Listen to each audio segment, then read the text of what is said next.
Today we're going to be taking a look at Night Terror by Dream Theater. Standard tuning. Let's get a listen to the intro.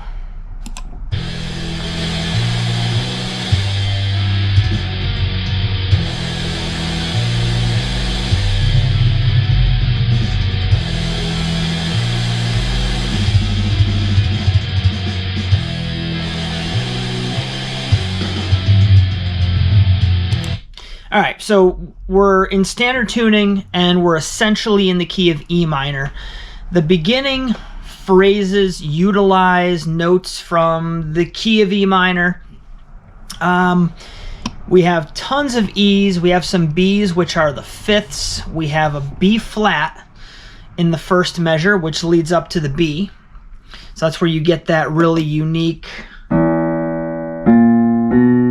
that sound right there. So that's the B flat to the B. The B is the 5, which is very consonant, but that B flat being the tritone gives it a very unique run into the 5. And then from there, we're doing a G with more notes from E minor. So it's kind of like an E minor with a G in the bass. And then we're doing an F sharp with a B flat, which essentially outlines like an F sharp major chord in a way. At least those two notes of the phrase create that. I'm just looking at this as simple as possible. E minor with a lot of E's, G's, and B's.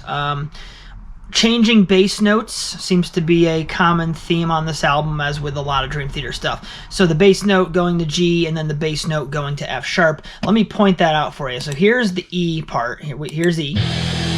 B flat, B, there's G, F sharp, back to E. G, F sharp, back to E. So it continues with that a few times. Toward the end, before the cycle continues, instead of going B flat to B, it goes B to C. So it moves everything up by a step. And that's what you get right here. And then it comes down to the F sharp, which is like the 2 in E minor, and then the F on its way to the E. So we're doing a flat 2. So again, basically in E minor, we have E's as the root, we have F's as the 2. I'm sorry, we have F's as the flat 2, we have the F sharp as the 2, we have the G as the minor 3rd, we have B flat as the tritone, and B as the 5th. So a lot of the traditional characteristic notes of metal and E minor. The next section is pretty much more of the same. It's E minor, and then we have like an A to a B flat to a B, so that's this.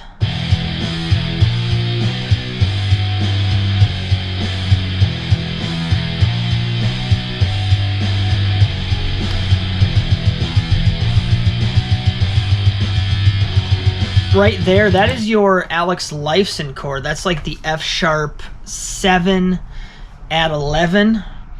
It contains the 2 highest strings played open after the F sharp. So that's a really cool traditional Dream Theater, John Petrucci kind of thing. The Alex Lifeson chord, I did a video on that. I'll link that below if you're not sure what I'm talking about. And then after this little section, we end on F sharp, F, E. That F sharp being the diatonic 2, the F being the flat 2, which kind of implies a Phrygian vibe. We're not in Phrygian, but it is coming from the Phrygian mode. With metal, it's all chromaticism, right? With metal, there's not really like a traditional adherence to rules, so you could look at it as being borrowed from the Phrygian mode, or you could look at it as just being, we're just playing down the scale chromatically because it sounds good, because we're dealing with mostly power chords here anyway, with the heavy distortion. This next section, we're way up on the octave, fret 12 on the E string. We have E's, we have F's, we have B's, we have C's, we have G sharps, which brings in the major 3rd and more F's. So this kind of outlines like a Phrygian dominant type vibe. Let's check this out.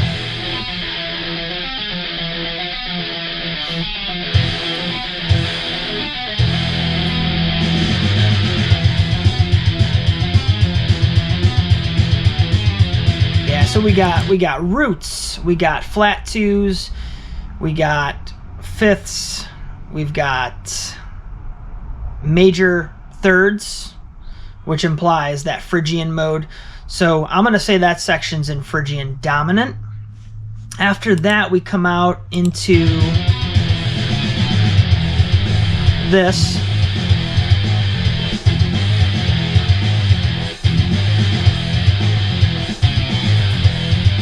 And that section is basically roots, flat twos, threes, major threes, and I mean, just literally the money notes of Phrygian dominant, right? E Phrygian dominant contains the flat two and the major third. They're also throwing in the minor third because why not, right? Just more color. So more Phrygian dominant. This next section, we basically just modulate up a full step. So instead of being based on E as home base as the root, we're going to move it up to F sharp and essentially keep the intervals the same. So this would be like an F sharp Phrygian dominant. I'll point out the change right there. So we're just up 2 frets on the guitar.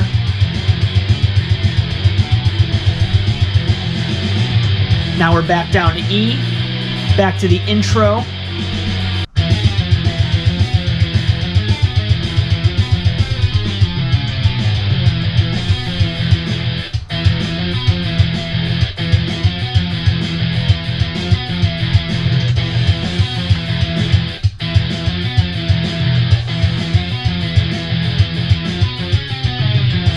All right, this section's really cool. Essentially, the notes are staying the same. We're still outlining that Phrygian dominant vibe in E, but up the octave on the 12th fret. But instead of doing 16th notes, which is what we did in the previous section, the previous time we played these notes, we're now doing triplets, which is a drastically different feel, and just sounds great.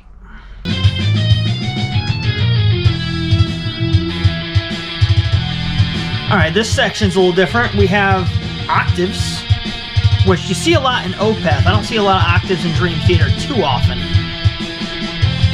The question is, what notes are we outlining here? It looks like we have E's, D's, B flats, F's, A's, C's, B flats.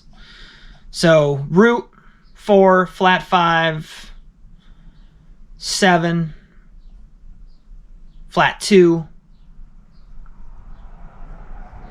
Yeah, so more kind of Phrygian-ish. I don't see any thirds here, which is interesting. But yeah, basically outlining more notes of Phrygian dominant. Good stuff. I think I'm going to call it for this one. You get the idea. Parasomnia, Night Terror, a lot of Phrygian dominant stuff. We had some octaves, we had some cool chugs, we had some amazing 16th note sections that were then metrically changed to triplets for the section that came after when it came time to repeat the part. Instead of doing it with the 16th notes and keeping it the same, they modulated to the triplets. Great stuff, guys. If you're still here, leave a comment saying you're still here. If you love this stuff, then I love you. Thank you all for watching, and we'll see you on the next one.